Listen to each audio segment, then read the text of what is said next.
Lucas 9, a partir do versículo 57, diz assim: enquanto seguiam pelo caminho, alguém disse a Jesus: vou segui-lo para onde quer que o Senhor for. Mas Jesus lhe respondeu: as raposas têm as suas tocas e as aves do céu têm os seus ninhos, mas o Filho do Homem não tem onde reclinar a cabeça. A outro disse: siga-me. Mas ele respondeu: Senhor, deixe-me ir primeiro sepultar o meu pai. Mas Jesus insistiu: deixe que os mortos sepultem os seus mortos. Você, porém, vá, anuncie o reino de Deus. Outro lhe disse: Senhor, quero segui-lo, mas permita que antes disso eu o despeça das pessoas da minha casa. Mas Jesus lhe respondeu: ninguém que põe a mão no arado e olha para trás é apto para o reino de Deus. Vamos orar. Pai, nós estamos diante da Tua palavra que é viva, palavra que nos instiga e nos aproxima do Senhor. Queremos pedir que nesta manhã o Senhor, por meio da instrumentalidade do Teu Santo Espírito que habita em nós, dê a nós a compreensão exata do que nos motiva a seguir a Jesus Cristo. É a minha oração no nome de Jesus. Amém.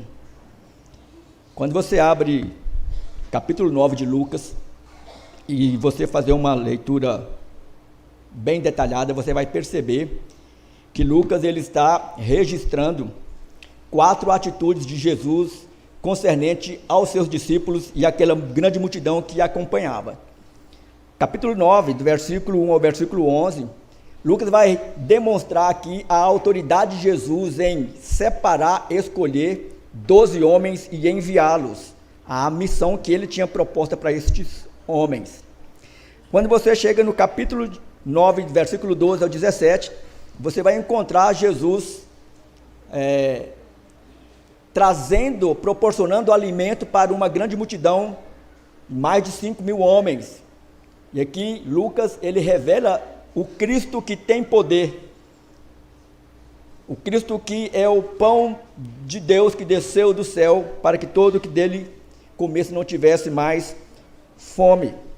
Mas também, a partir do versículo de número 18, Lucas ele muda o seu foco, onde ele vai registrar que Jesus havia resolutamente decidido ir para Jerusalém para cumprir aquilo que Deus o Pai havia determinado para ele. O que aguardava Jesus em Jerusalém era a cruz que era para mim e para você. E Jesus foi de forma determinada para a cruz, para lá na cruz pagar pelo o meu e o seu pecado. E dentro desta versículo 18 até o versículo 36, você vai perceber que Jesus, a partir deste momento, passa a ensinar os seus discípulos de mais perto. E aqui, o ensino de Jesus ele é totalmente diferenciado. Mateus registra que quando ele termina de recitar o Sermão da Montanha, que aquela multidão estavam empolgadas porque Jesus ensinava com autoridade. E quando nós falamos de ensino, aqui é o ensino do próprio Deus encarnado, que era um ensino que servia para os discípulos no passado e para nós no tempo presente. A partir do versículo 37 até o final, você vai perceber Lucas registrando a longanimidade de Jesus para com esses discípulos. E é interessante que, a despeito de tudo aquilo que Jesus ensinou, a despeito de tudo aquilo que Jesus realizou, sinais, prodígios, alimentação com alguns itens alimentícios para alimentar 5.000 homens, ressuscitou mortos, expulsou demônios, a despeito de tudo que Jesus fez, ensinou, aqueles discípulos continuavam obtusos, teimosos, não discerniam aquilo que Jesus ensinava a eles e o que Jesus esperava, em contrapartida, que eles viessem a realizar. E quando nós olhamos para a vida de João, de Pedro, de Tomé, Bartolomeu, Mateus, nós simplesmente criticamos e não olhamos para nós mesmos. Interessante que quando Jesus escreve, em Mateus capítulo 7, Jesus diz que não julgue para não ser julgado, não é isso? E a maioria dos irmãos e irmãs pensam que Jesus está proibindo qualquer um de julgar. Não é isso que Jesus está ensinando ali. Jesus está ensinando que quando você for julgar alguém, que nós devemos julgar mesmo, nós devemos pesar, medir a vida de cada um irmão, se está de acordo com a Escritura. Mas quando a gente for fazer uma análise da vida do irmão, nós temos que olhar primeiramente para a nossa própria vida, para ver se nós temos condições, né, de medi-lo, de analisar se ele está certo ou errado. Porque, via de regra, Jesus disse, nós temos a tendência de tirar a trave do olho do irmão, mas não conseguimos, o cisco do olho do irmão, mas não conseguimos enxergar a trave que está dentro do nosso próprio olho. Se você for falar alguma coisa de algum irmão, de alguma irmã, olhe primeiro para a sua vida. É isso que Jesus está ensinando para nós. E se você está em condições de chamar o irmão e falar, irmão, irmã, o que você está fazendo é errado, você tem toda a autoridade de Jesus para fazer isso. E dentro do capítulo de número 9, a partir do versículo de número 51, mas até mesmo antes disso, nós vamos ver algumas atitudes que Jesus vai demonstrando que na caminhada com Cristo, os ensinamentos de Jesus foram gradativamente revelando a falta de fé que aqueles homens tinham no próprio Cristo. A despeito de tudo aquilo que Jesus realizou, é interessante que o capítulo 9, versículo 1 diz que Jesus, ele deu poder e autoridade para aqueles discípulos, não só proclamar o seu nome, mas de expulsar todos os demônios e curar doenças. Mas logo à frente eles não conseguiram expulsar o demônio de um jovem. Por falta de fé, Jesus pergunta para eles, até quando eu vou ter que caminhar com vocês? Também, você vai perceber que eles não conseguiam discernir aquilo que eles ouviram desde a mais tenra infância. O que a multidão diz? Quem eu sou? Há uns dizem que o Senhor é João Batista, outros dizem que tu és Elias. Se eles fossem a Escritura Sagrada, que já tinha na mão, naquele contexto, eles iam saber, por aquilo que Jesus ensinava, a forma como Jesus se portava, aquilo que ele realizou como sinais, era o Messias. E Pedro, inspirado, diz, tu és o Messias de Deus. Mas eles não tinham esse discernimento ainda. Havia entre eles uma competitividade muito grande. Quem é o mais importante? Quem é o melhor? Quem é o maior? Ao ponto da mãe de Tiago e João chegar em Jesus e pedir que Jesus concedesse aos seus 2 filhos lugar de honra quando ele assumisse o trono de Israel. O Senhor vai ser o rei? Então que os meus filhos sejam aqueles bem próximos do rei. Eles têm que se dar bem na vida. Largaram tudo para te seguir, vamos lá. E eles competiam entre eles. Jesus passa a ensinar para eles que vocês não entendem o que eu ensino para vocês. Vocês precisam discernir o que eu estou ensinando para vocês. No meu reino, aquele que é o menor é o maior. Jesus disse, eu vim para servir, eu não vim para ser servido. Mas também havia entre aquele grupo uma ideia de bairrismo. Alguém estava proclamando o nome de Jesus, mas não fazia parte do grupo de discípulos próximo de Jesus. Então um dos discípulos chegou e falou, Senhor, tem alguém proclamando o seu nome, mas eu proibi ele de fazer isso, ele não está conosco. Você pode ler, versículo 49 ao 50. Mas ainda havia mais, um desamor muito grande para com as pessoas. Jesus, ele está indo para Jerusalém, ele vai cruzar uma aldeia de samaritano. Os samaritanos olham para Jesus, não recebe naquela aldeia. Jesus tem que seguir o caminho. E João, com todo amor do mundo, diz, Senhor, o Senhor quer que a gente ore e mande descer fogo sobre esse samaritano e que sejam todos exterminados? Esses são aqueles que andavam com Jesus, os apóstolos. E é estarrecedor quando você lê isso. Ou não é? Parece que não encaixa aquilo que está acontecendo, mas segue a história. Quando chega no versículo 57, aquilo que era ruim torna-se pior. Nada é tão ruim que não possa piorar. E então, eu quero trazer alguns acontecimentos do versículo 57 a seguir, do que aconteceu entre alguns que se propuseram a seguir Jesus. Um deles se coloca como voluntário, versículo 57. Enquanto seguiam pelo caminho, alguém disse a Jesus: vou segui-lo para onde quer que o Senhor for. A princípio, esta é uma proposta maravilhosa para um discípulo. Em outras palavras, ele está dizendo: vou largar tudo, como Pedro, como João, mesmo que tardiamente eles demoraram para entender o que Jesus estava ensinando a eles, mas eles largaram tudo. Mateus, Pedro, João, André, todos largaram tudo e seguiram Jesus. Este indivíduo aqui também, ele faz voluntariamente esta proposta. Só que a resposta de Jesus à proposta daquele indivíduo parece dura aos nossos olhos. Jesus respondeu: as raposas têm as suas tocas, e as aves do céu seus ninhos, mas o Filho do Homem não tem onde reclinar a cabeça. Mateus registra que esse indivíduo é um escriba. E como escriba, ele conhecia a escritura do tempo presente. E ele sabia que se Jesus fosse o Messias anunciado pelos profetas, ele era o rei prometido de Israel. E como rei prometido de Israel, eu me proponho a seguir o rei voluntariamente, eu vou me dar bem nesta proposta. E Jesus, que é Deus onisciente, ele leu o que estava no coração daquele indivíduo. E Jesus percebeu que o que motivou aquele indivíduo a segui-lo foi justamente o interesse. O interesse de se dar bem. O interesse de estar próximo do rei.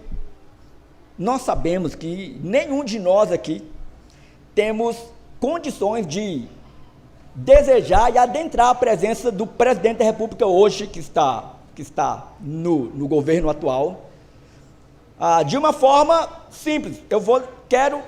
Não é assim. Nós temos que passar por vários obstáculos para chegar lá, se conseguirmos chegar lá. Mas este tem acesso ao Rei dos Reis. Escuta o ensino do Rei dos Reis. Ele pacientemente, na sua longanimidade, que está presente aqui no versículo 50, do versículo de número 37 até o final do capítulo 9, Jesus demonstra sua longanimidade para com esses discípulos, que também envolve a nós, obtusos, tardios para aprender o que ele está ensinando a nós. Mas a longanimidade de Jesus para conosco, ela é diferenciada. Nós não temos esta longanimidade nem conosco mesmo. E a despeito daquela falta de compreensão dos discípulos, Jesus foi muito, muito longânimo com eles e conosco. Toda a Trindade é longânima para conosco, porque senão nós já tínhamos todos sido fulminados por Deus.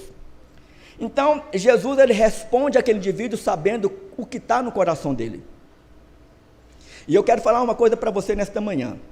Não se iluda pensando que Jesus não sabe o que está no seu coração agora. Não se iluda pensando que Jesus não sabe o que te motivou você vir aqui esta manhã. Ele sabe. Ele sabe o real motivo que te trouxe aqui, e ele sabe o real motivo que você propôs para segui-lo. Ele é Deus.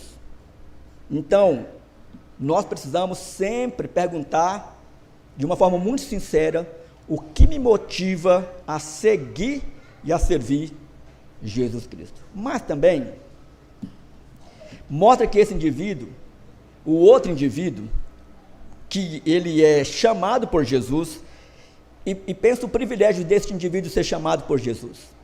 Ser chamado por Jesus é um privilégio grandioso.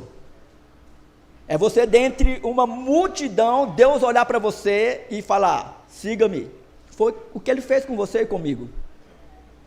Pare e pense que de bilhões e bilhões de seres humanos, ele escolheu você para a salvação e para servi-lo. É o privilégio dos privilégios. Só que nós não consideramos isso. Às vezes nós chegamos como Pedro e João, nós pensamos que ele nos escolheu por alguma coisa boa em nós, ou porque eu influenciei a que ele pudesse me chamar. Nós sempre pensamos assim.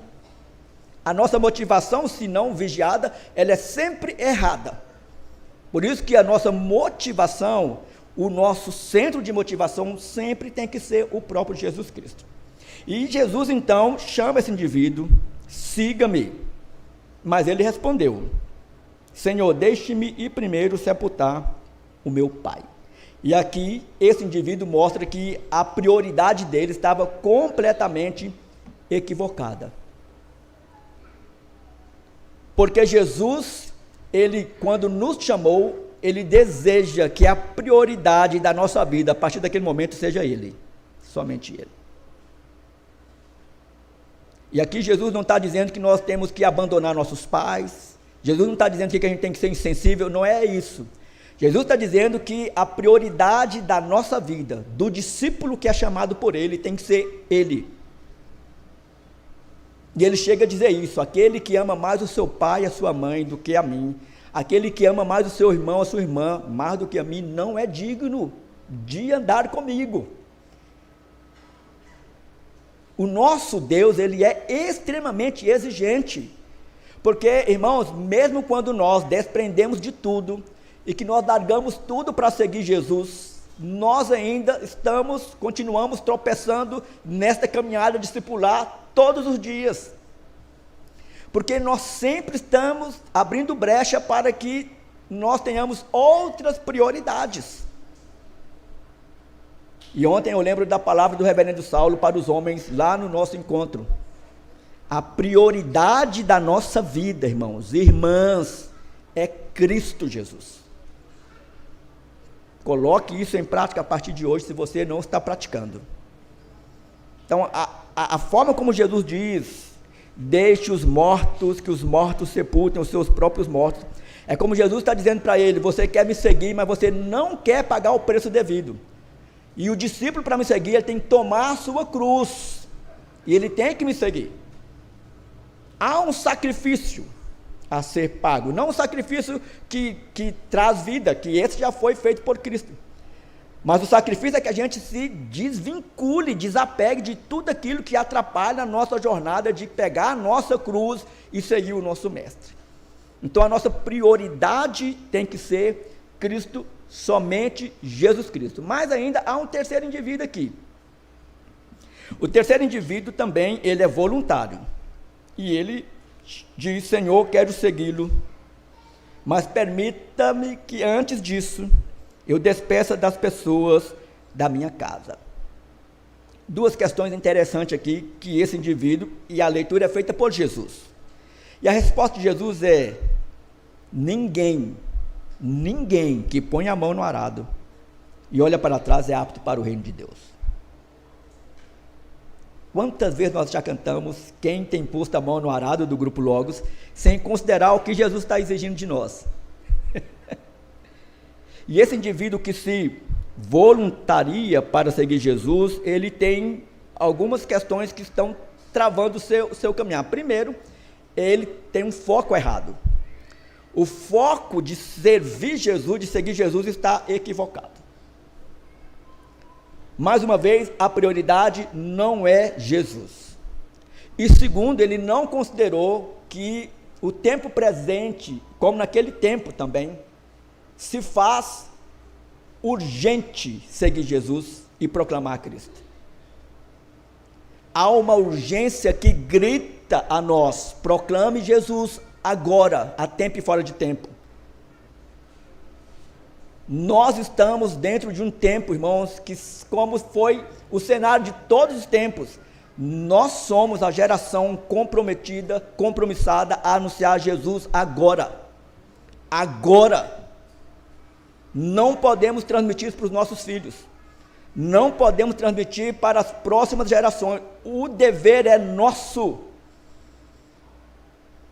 Nós estamos com a mão no arado porque Ele concedeu a nós essa preciosidade de servir a Ele. E uma vez que nós estamos com a mão no arado, nós não podemos perder o foco, deixar que as circunstâncias, as propostas contrárias, as propostas do mundo, tirem o nosso foco, porque senão o nosso trilho será completamente tortuoso, defeituoso. Então, o reino exige um senso de urgência. Anunciar Jesus é para agora, não é para amanhã.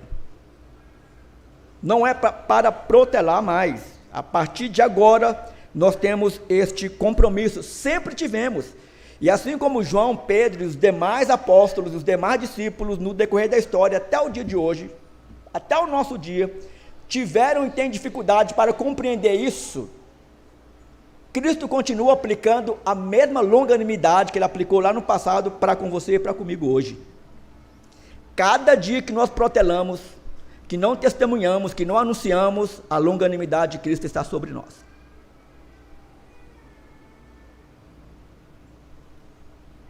Senhor, eu quero segui-lo, mas deixa primeiro eu construir o meu império, deixa primeiro eu passar no meu concurso, Senhor, deixa primeiro eu casar, deixa primeiro eu me estabelecer, espera, Senhor, eu aposentar e eu vou te servir. Não, está errado, errado. E é isso que Jesus está dizendo para aquele indivíduo e para nós, aquele que põe a mão no arado e olha para trás, não é apto para o reino de Deus. E assim, nós podemos concluir a dramaticidade do que aconteceu. Os três foram rejeitados por Jesus. Pare e pense na tragédia. Os três foram rejeitados, a priori, a princípio, por Cristo. Lucas não fala para nós se depois daqueles indivíduos arrependeram, se eles realmente voltaram para o centro, se eles entenderam o ensino de Jesus, não. Mas aqui, neste momento, o resultado foi extremamente trágico. Então, para aplicação prática para a minha e a sua vida, eu insisto com a pergunta: o que te motiva a seguir Jesus Cristo? O que te motiva a seguir Jesus Cristo? Qual tem sido a prioridade que você tem dada para Cristo, o seu reino e a sua igreja? Lembrando que a igreja é você. Você é a igreja. Eu quero que você pense nisso por alguns segundos.